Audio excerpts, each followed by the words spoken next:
The 368th edition of the Four Corners podcast starts right now.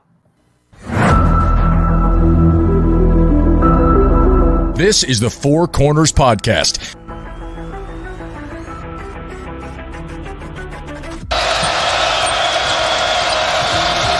that could make a difference. Lawson at the buzzer. Got it! Maybe not. Ty Lawson wins it at the buzzer. Deep three. And Green rips down the rebound in traffic. 4-on-1. What a great job.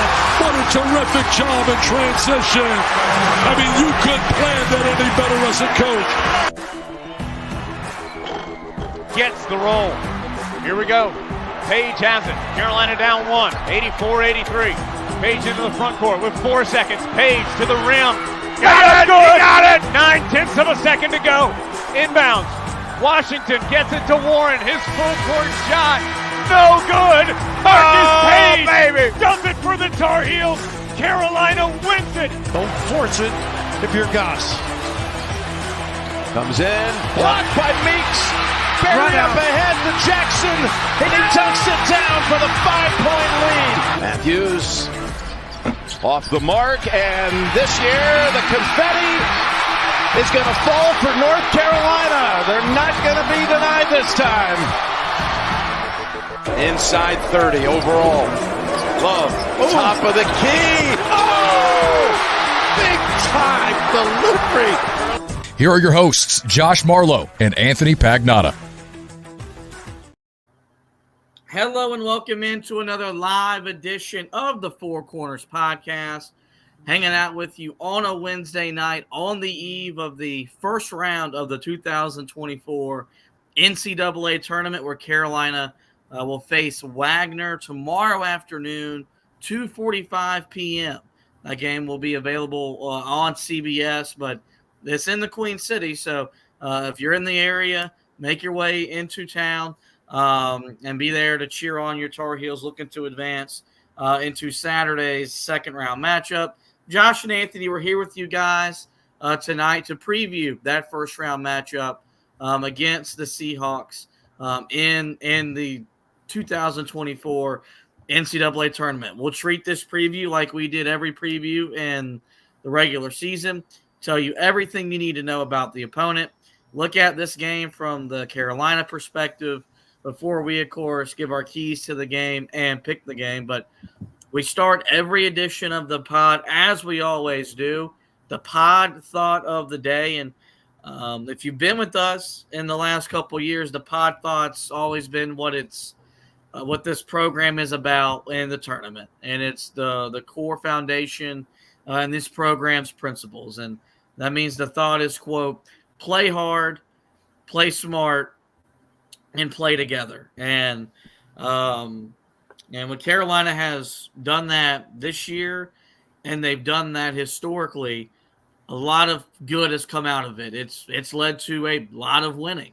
And, of course, there's nothing better than winning, and it's what we're hoping and it's what we expect to see from this team this weekend in Charlotte. And, you know, coming off of the loss to State in the ACC tournament, I thought the thing that I was the most disappointed in was Carolina's effort. I thought Carolina just failed to meet the moment. They failed to compete the way they've done for the majority of this season. Mm-hmm. And they got outworked. They got out hustled.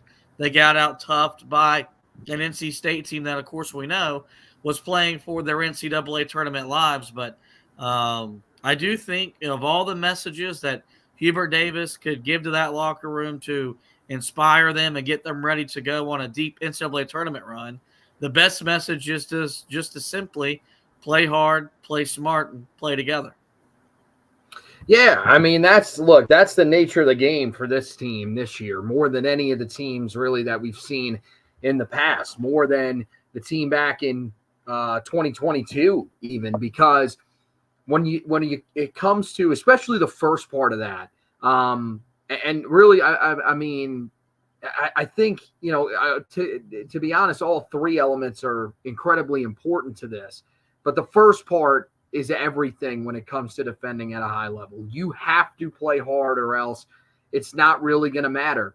And, I mean, look, do I think that Carolina didn't play hard the other night? I wouldn't say that. But I think that it got to a point where they sort of realized that, okay, this game isn't going the way that we thought it was going to go.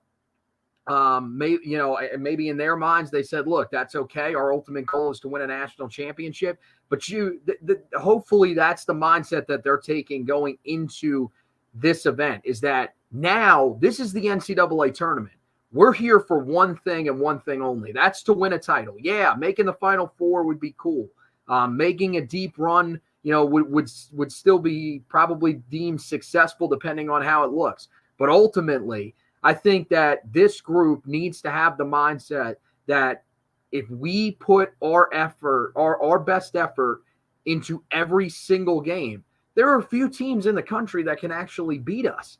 So, I mean, I think that if they do that, and it starts, in this game, because look, man, I mean, you could say whatever you want about the 1-16 matchup, and now it's only happened 2 times. Yeah, it's only happened 2 times, but those 2 times have come within the span of 5 years. So you need to, I mean, even these 1-16 matchups now, you have to bring it every single time out, because last year, the first time around, UMBC was a team that was a 16 seed outright. They played Virginia. They knew that going into or when they came out of Selection Sunday. Last year, FDU had to win in Dayton just to advance, and then went on to beat Purdue. So you can't say, well, teams will be tired when they come out of Dayton, because FDU proved that last year. So it starts in this game, and we've said it. There are some tough tests along the way for Carolina, but if they defend at a high level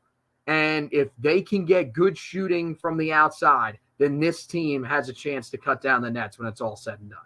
And I think it's important to remember the last time the NCAA tournament had a first and second weekend in the city of Charlotte, that UMBC upset over Virginia took place. The first time a 16 ever beat a 1. And if this game happens to be close, that'll be a storyline that will develop as the game moves along. So let's talk about Carolina's first round opponent tomorrow.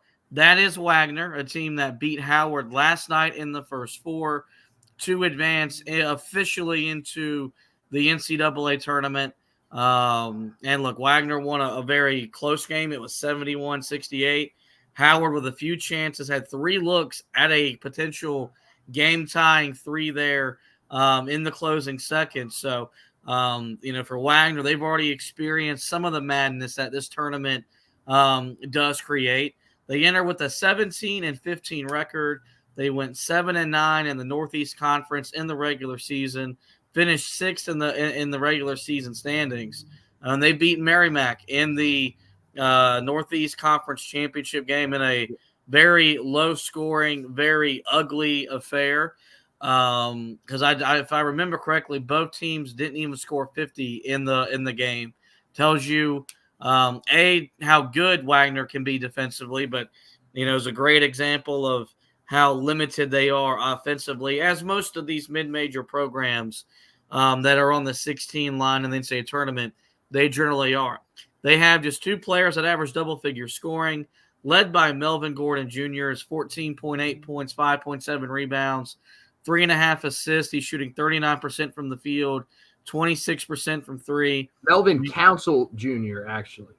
I don't know why I typed Gordon. I knew that was wrong the second. That's the running back. That's okay. We've been there. We know so many names in sports. It's okay. Then you got Teron Allen, 10.7 points, 5.1 rebounds, 1 assist, shoots 41% from the field, 45% from 3.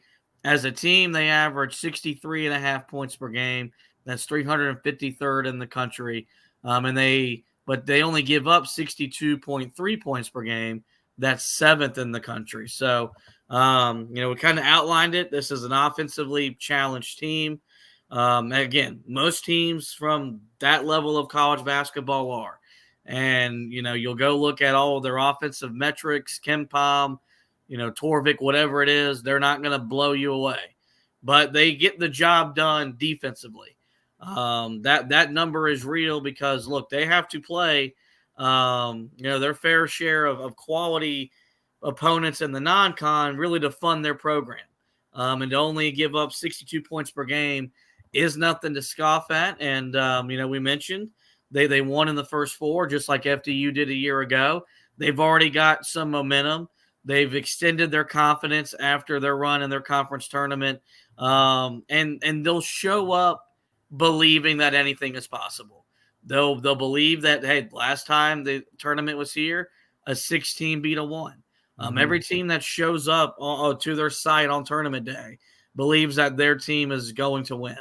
And this will be no different from a Wagner team that knows that they offensively don't have the firepower to keep up with the Carolina, but defensively they're well coached enough, they're sound enough to where they could make Carolina have to earn everything they want to on the offensive end and really muck this game up and make it ugly. Well, yeah, I mean, that's ultimately their game plan. I mean, look, they coming into last night, and they allowed 68 last night, so the number probably won't go up significantly, but they were allowing 62.1 points per game. And if you're wondering, I mean, that's 6th in the country. So, I mean, look, there's playing in a mid-major conference and that aiding you, but when you're top 10 in the country still, you're pretty damn good defensively. Like, there's just no way around it. They're 64th in field goal percentage allowed, so teams typically don't shoot great against them. But, I mean, look, this is – you said it right. This is an offensively challenged team. That's the best way to put it, because they average just 63.5 points per game, which is 354th nationally. It's why this was a team that coming into their conference tournament was – well below 500. They were a couple of games below 500, had to make a run, and they did. And, now they feel like a team that believes in themselves, because you look at the way that they played last night. I mean, they scored 71 points. Melvin Council Jr. was really, really good. And so that's the one guy that Carolina's got to be aware of. Look, ultimately, do I think that he's a guy that can take Carolina down by himself? I don't. I mean, good player, scores over 14.5 per game, but he shoots less than 40% from the field. He shoots 25% from 3. So he's not the most efficient player. I think Carolina should be able to handle him. But you're right. When it comes to this game, the talking point is where is the motivation? Where's the motivation level coming into this game? For Carolina, I mean, look, you just lost to State in the ACC tournament final. There are people that are looking at you and thinking that this shows that you're not on the same level as UConn, Houston, Purdue. And there's plenty of people that believe you're not even on the same level as Arizona. And this is not a game that's going to prove to them that you are on that same level, but it's one that can start a run that will help you prove that. And you got to show every single game that you are ready to go, because if you come out, this team punches you in the mouth, and you're stuck in a close battle, that's when you never know what's going to happen. So Carolina's got to be prepared from word go, because this is a game that they should be able to dominate. But it's, as we've seen before, it's not a guarantee anymore. Yeah, I mean, look, I don't think you have to be worried about this team's motivation entering the game. It's the NCAA tournament. That with this group, I haven't have to worry about them being motivated to play. Right. 2 years ago, you had to be motivated. Like, you had to worry about, was there a motivation to want to play? Well, let me be clear. I'm not worried. I'm just saying, if you're looking at it, like if I'm Hubert Davis, that's what I'm telling them in the locker room. Is, guys, that team on the other side, they're looking at this as their best opportunity to really make a name for themselves. Because, look, I mean, their season's already made by the fact that they made the NCAA tournament. They picked up a win in Dayton. If they could find a way to pull this upset, I mean, then they're just playing with house money. For you, I mean, this is the start of something bigger. So you got to be ready to match the intensity, because they're going to come out and they're going to want to, probably they'll be aggressive. They'll be trying to potentially force some turnovers, stuff like that. So that's the thing. If you're Hubert Davis, that's what you need to be telling those guys is come out with that same intensity. Don't care that it's Wagner. You need to come out with the same intensity as if you're playing Duke. Well, it's just you got to play to the standard, and you didn't do that the last time, so you got to come out this time and play to the standard and play to the expectation. Looking at this game from Carolina's perspective, they enter with a 27-7 record after going 17-3 in the ACC in the regular season. They are a 1 seed for a record 18th time, and you got to remember, yes, the tournament is it's pretty old. But seeding didn't become a thing until 1979. So, that's just within the last 45 years or so that Carolina's been a 1 seed 18 times. This is the first ever matchup between the two schools. We mentioned Wagner, 2 guys that average double-figure scoring. Carolina has 4, led by R.J. Davis, 21.4 points per game, 3.8 rebounds, 3.5 assists.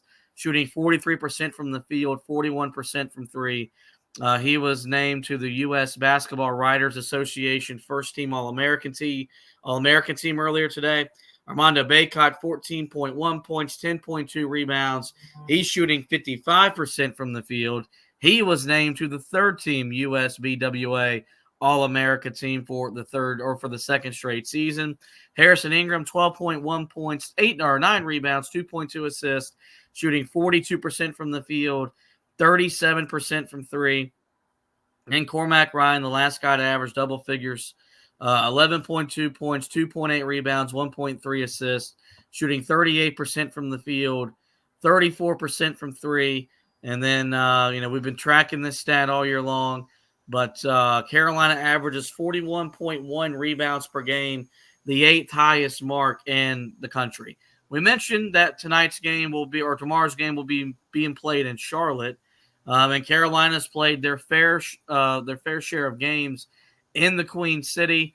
They are 166-27 all time in Charlotte. They are 16-2 in Spectrum Center, dating back to 2006. Of course, they've played there each of the last 2 seasons in the Jumpman Invitational, earning wins over Michigan and Oklahoma in that process. In the NCAA tournament in Charlotte, Carolina is 12-1 all time. That lone loss came the last time the tournament was in the Queen City in 2018, where you had UMBC's upset over Virginia, but you also had Carolina getting routed by Texas A&M in Charlotte.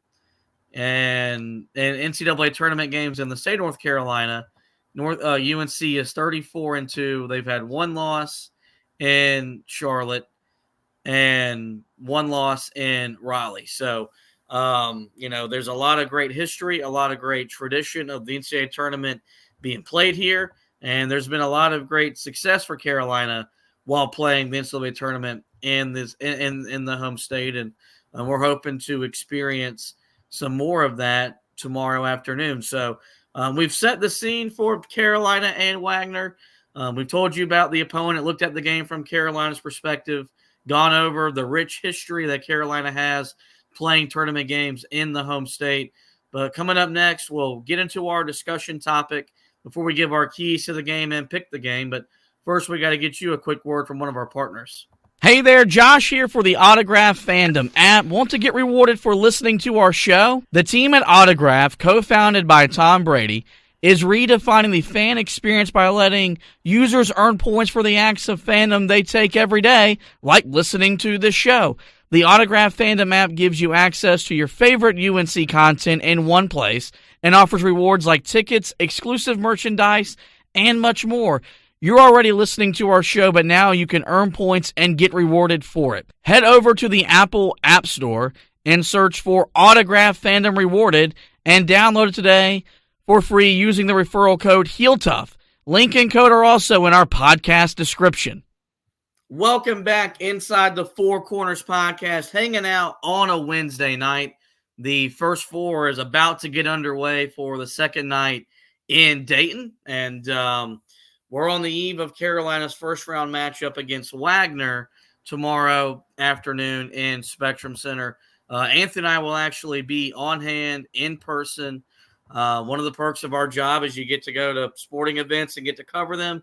And we'll be in Spectrum Center for all 4 games tomorrow, including seeing the Tar Heels play live and in person in the NCAA tournament for the first time. So, we referenced, the last time the tournament was here, you had the 16/1.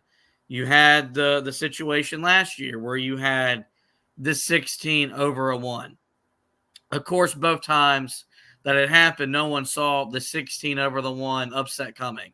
There are some times you can look at the 2-15 upsets and you can identify, that 15 is going to pose a challenge. Doesn't really happen with the 16s, but as we've mentioned, 2 of the last 5 tournaments, we've seen a 1 seed go down. Do you think that that's going to – I guess the question is how loose should Carolina be? They're going to be playing close to home. We know just from a history and the track record perspective, there will be a lot of Heels fans that are in attendance. There will be a mini home court environment. So how loose should Carolina be when they take the court tomorrow, being the first 1 seed that takes the court in this year's NCAA tournament? Well, I mean, look, they shouldn't be feeling like this is a pressure-packed situation, but at the same time, this should not be a scenario where they go in and are taking this team lightly. And that's kind of what we were talking about a little bit earlier, is you got to find that balance of, not putting too much pressure on yourself to where if something does go wrong, you're worried that, this could be potentially where it ends. I don't think that's going to be the mindset of these guys anyways. I know that, there's not a ton of NCAA tournament experience on the roster. But at the same time, I mean, there's enough here where, especially with the leaders on this team, I think you will be perfectly fine. So, I mean, yeah, you should be feeling a little loose. I mean, look, you're still a 1 seed. Like, that's the thing. The fact that you lost to NC State shouldn't mean that, everything that you did this season means nothing. I feel like in a lot of people's minds, especially, I mean, in the minds of the team that won the ACC tournament title, I mean, they believe the season's over. They believe that, Carolina's dead, and that means that their team is guaranteed to make a deeper run than Carolina in the NCAA tournament. But, I mean, look, this team still has everything in front of them. So I don't think you need to feel desperate or anything like that. But at the same time, I mean, this is a team that you should not feel like you can just roll the ball out against and pick up a victory. You need to come out committed and ready to go. And if you do, then the result that ultimately should happen in this game will. And I trust that Hubert Davis, because of his experience in the NCAA tournament, which people aren't going to talk enough about, but is really, really going to be important, going up against some really good coaches along the way, but guys that haven't been as far in the tournament as he has. And I think the veteran leadership on this team, guys that have been with this team and gone deep, and then, guys that are motivated to go deep in the tournament for the first time in their careers, I think that combination will really work wonders for Carolina. Yeah, look, Carolina was, met with the media today, and the overarching theme from their press availability is they're happy to be back. They're thrilled to be back because you play 5 months to play for 3 weeks. And look, it's like that in all sports where you have a very long regular season. And then, I mean, unless it's the NBA or the NHL, your postseason goes by in a hurry.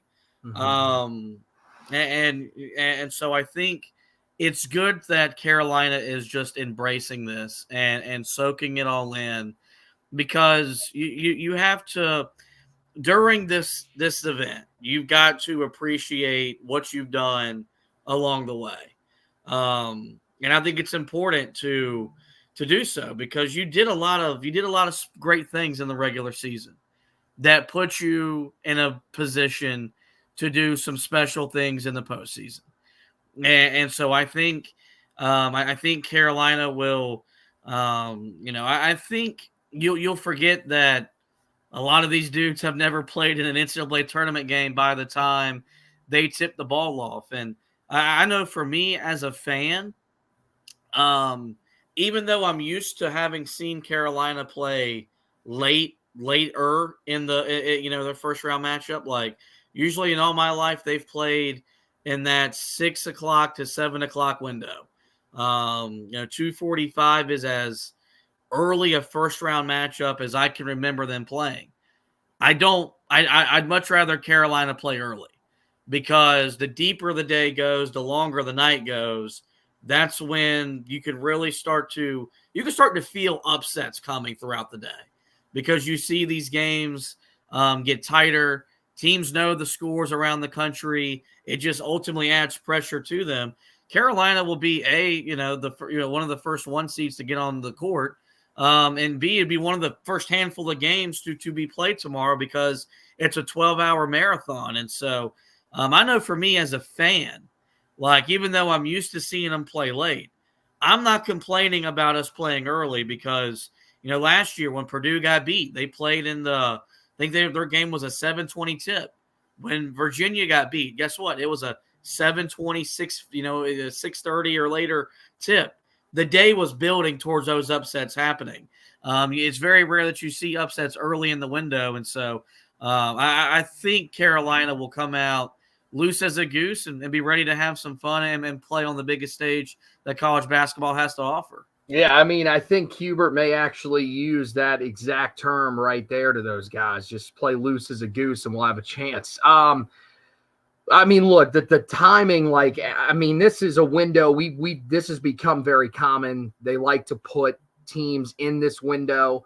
So I mean, look, I'm not shocked that Carolina's playing where they're at. The other thing about playing at this time is that, I mean, and you could say, well, how much does 5 extra hours of rest really matter?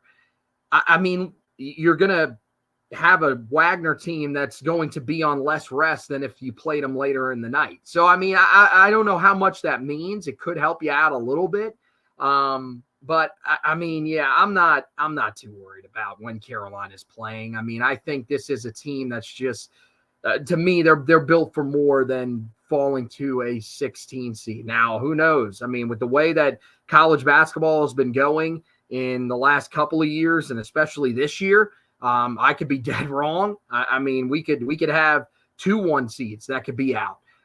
So that's, again, why it's all about the mindset that Carolina takes going into the game, because this is one that you could dispatch of early and set your sights on, because you'll know who your opponent is going into the game if you win. So I think that has to be one of the focuses for Carolina is to, establish, more than anything, establish a little bit of a rhythm, because regardless of who you play, I mean, Michigan State, we've said it, we don't think they're a team that should be in the field, but Tom Izzo is a guy that's been there, done that many times before in March, and Mississippi State's a team that, we feel, matches up pretty well with Carolina. So either way, you'd like to see Carolina build a rhythm and really get rolling at least this weekend in Charlotte, so that they can try to get out of here and get into that Sweet 16 weekend.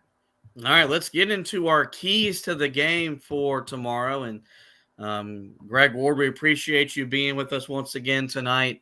He commented where he said, run.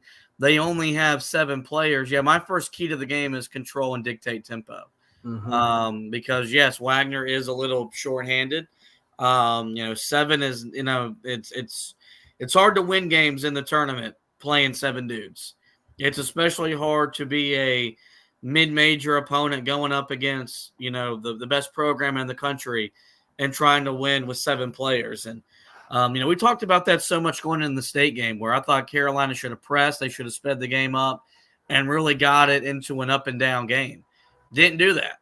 And they allowed State to get comfortable. They allowed State to, basically, run off adrenaline all night, and they never really once wore them down.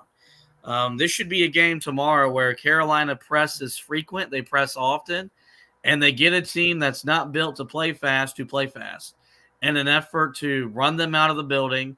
And in a lot of ways, get them as much rest as possible, because you might need your starters to play 35 plus minutes, in less than 48 hours on Saturday, depending on what time you play again, or actually less than 36 hours. And so, I look at that as a thing where, from the word go, I think Carolina has consistently ran off of misses this year.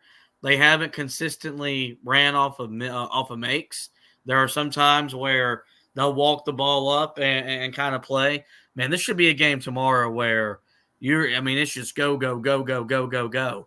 Try to get as many possessions as possible, because the data would prove to you that Wagner does not have enough to keep up with you. And the more possessions for the more talented team generally lends to them coming away victorious. So this should be a game that from the opening tip, Carolina should look and try to do their best to make it an open floor ball game.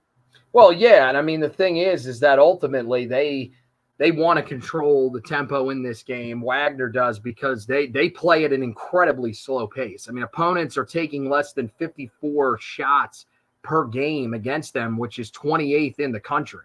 And that's the name of the game for them. They do a good job of limiting possessions, and they don't turn the ball over a lot. They only average 9.9 turnovers per game. So I think for Carolina, if you crank the tempo up, that's really going to put them in a tough spot to be able to keep up with you. One, because of the stamina after having played on Tuesday night, and you mentioned how thin they are. And two, because they just don't have the players that I think can thrive in that type of game. The other thing is talking about how thin they are, they legitimately only have 7 guys that are on the roster, I think, that are actually available to play in the game, just from looking at it. And I don't know if it's because of injury or what, but if you are that thin, the easiest thing for Carolina to do to make this game even tougher on Wagner is to drive the basket, be aggressive, and get guys in foul trouble. If they do that, and you're down to legitimately just 5 guys that can play in the game, then, Carolina is going to have a chance to really take it to this team. So I think that's the thing. Dictate the tempo and control the game the way that you want to, but at the same time, go after them inside. That's when you've been your best this season, is when you've attacked the rim, but especially against a team that if they get into foul trouble, they're going to be in it real deep. The second key to the game is take away Melvin Council Jr. He's their leading scorer, nearly 15 points per game, but not very efficient. Shoots under 40% from the field, under 30% from three. They only have one other guy that averaged double-figure scoring. And they've got a couple dudes that average roughly a little over 9 points per game, so they're close to being double-digit scorers. But if you happen to watch any of their game last night against Howard, scoring the ball does not come easy for them. Like, they made score 71 look painful. It was hard to watch them play offensively.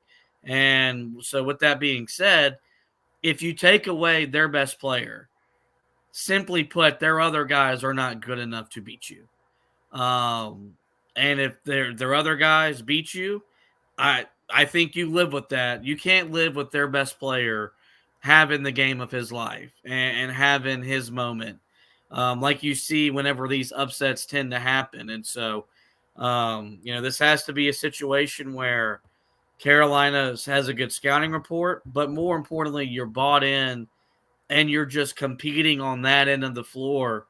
Something you didn't do a week ago against a DJ Horn or a DJ Burns, 2 guys that were the 2 best players on the floor for either team in that ACC tournament final. You let them get to their spots. You let them get to where they want to get to on the court, and they were able to make plays.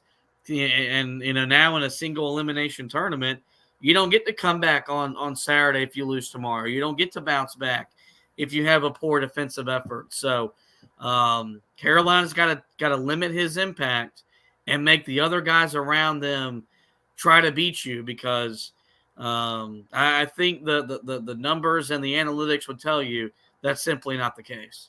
Well, I mean, look, they're coming off of a pretty good shooting night, but that's probably one of their best shooting nights of the whole year, where they shot 52% from the field. And look, they have to shoot that well, because last night, I mean, they were out-rebounded by Howard, and they only had 3 offensive rebounds. So if they don't shoot the ball well, they're not going to be getting to the offensive glass. But, I mean, you're talking about, probably the best shooting nights of the entire season for guys like Julian Brown, Javier Izquierda.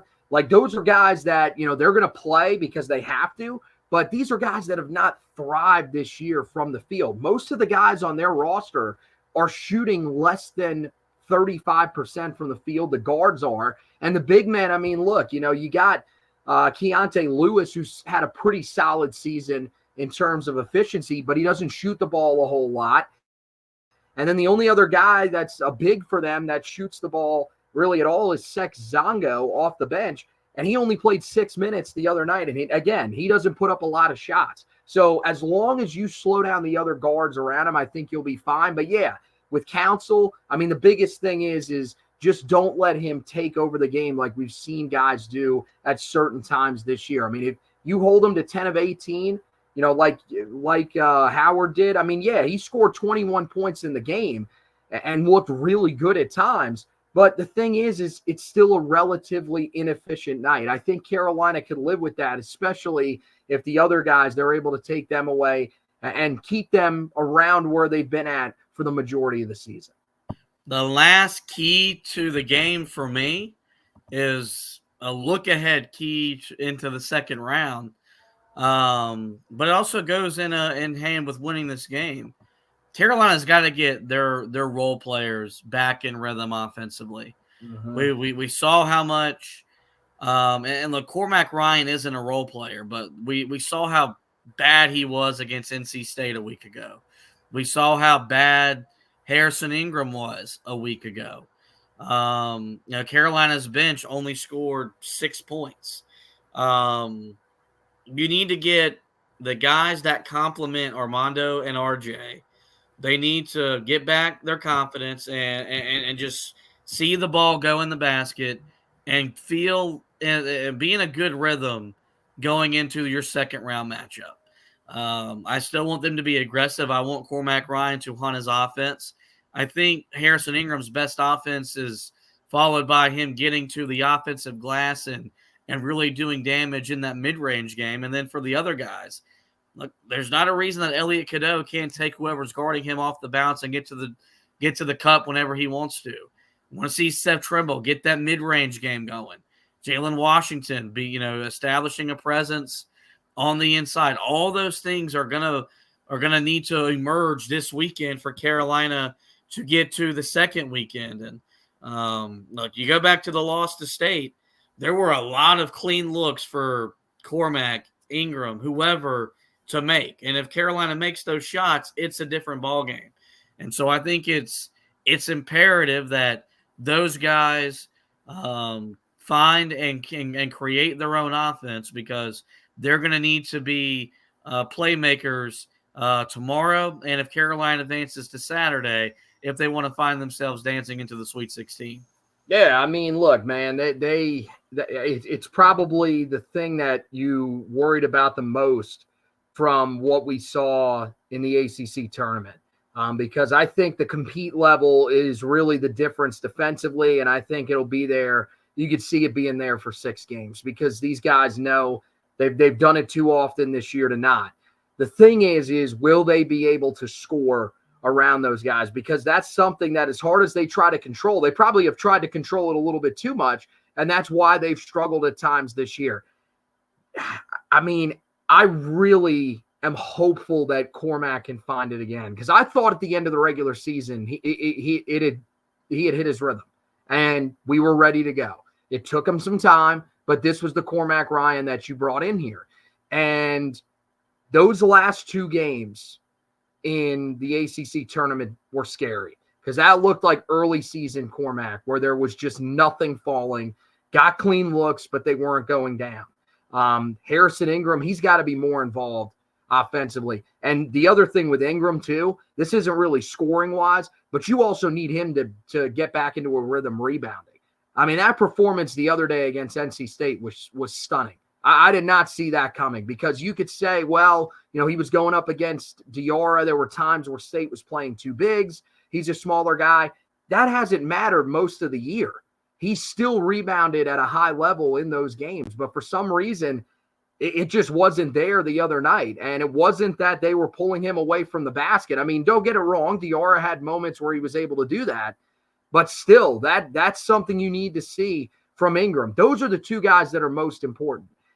Elliot Cadeau, I think the biggest thing is just getting his mind right. He's not going to score the ball at a consistent level for you. Could there be some games, especially a game like this one, where he's able to attack the rim and get some easy finishes? That's where you need him to score for you, is if he can get downhill to the basket and get clean looks at the rim, then he needs to be able to finish those, because he didn't do a great job of that when you were in Washington. He missed a lot of layups that you got to have if you're going to be able to win the national championship. And so, yeah, it's about getting those guys into rhythm. It's about, getting Seth Trimble to shake off that game that he had against State, because before that, he was outstanding for the previous 3 games. If you can do all of that, I think you've got a chance. And that's the thing, is this is the perfect type of game for you to be able to set yourself up, because if you get these guys confident, we've seen it. When the confidence is there, when the swagger is there, nobody in the country is better than this team. All right, we'll move into our picks. Carolina enters with a 98.9% chance to win the game, according to ESPN's matchup predictor. And according to ESPN Bet, Carolina is a 24.5 point favorite. The line opened up at 23.5. It's now up to 24.5. Who wins the game and why? Well, I think Carolina wins the game. I'm going to stay away from the over-under. I think, I have been horrible with that. I was horrible with that at the ACC tournament. So I'm just going to stay away from that. But I do think Carolina wins, and I think it'll be relatively comfortable. I think this team's going to come out motivated, and I think we'll learn pretty quickly. I mean, if they come out and dominate this game, then we will sit back and say the best thing that happened to this team was that ACC tournament final. And to me, I think that is the mindset that this team is going to take, that they lost, especially because they lost to NC State, a team that we know most of these guys hate. They're going to be motivated to say, look, we didn't win the ACC tournament title, one that we really wanted, and it got taken by a rival. Well, that's fine. We'll go out and win the national title. I think the run starts here, and I think they beat Wagner. I'm with you. I think you see, look, this team has responded after losses all season long. Only lost back-to-back games once, and that's when they lost to UConn and they lost to Kentucky, 2 teams they could very well see if they get to Phoenix. And I think the loss last week hurt on a personal level because, Armando and RJ, they're 2 players that I can ever remember outwardly talking about wanting to win an ACC tournament. Because in the majority of my life, we didn't value it. So our players never outwardly talked about its importance. With that, they've openly talked about getting back to a Final Four and winning a national championship. I had a chance to talk with Armando at ACC tip-off back in October. He said, I came back to win a national championship. And that's the goal.